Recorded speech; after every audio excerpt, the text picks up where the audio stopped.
भारत सरकार public sector bank की संख्या घटाने का विचार कर रही है। केंद्र सरकार ऐसा बैंकिंग सेक्टर को मजबूती देने के ख्याल से कर रही है। इससे जुड़े एक एजेंडे पर सरकार ने काम भी शुरू कर दिया है।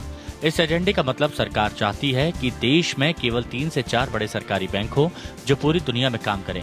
खबर है कि सरकार जिस एजेंडे पर काम कर रही है उसके तहत 21 पब्लिक सेक्टरों के बैंकों को मध्य अवधि में 10 से 12 में समेट दिया जाएगा।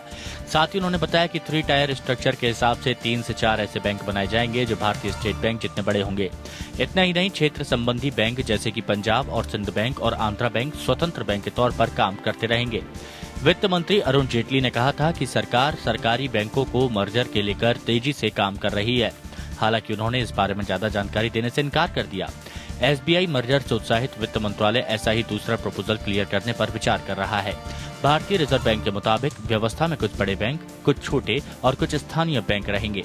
उन्होंने कहा था, सिस्टम में वैरायटी की जरूरत है। दरअसल एसबीआई के सफल विलय से उत्साहित वित्त मंत्रालय इस वित्त वर्ष के अंत तक सार्वजनिक क्षेत्र की बैंकिंग में ऐसे अन्य प्रस्ताव को मंजूरी देने पर गौर कर रहा है। उम्मीद है कि तब तक फंसे हुए कर्ज की स्थिति काबू में आ जाएगी। Bureau report, APN.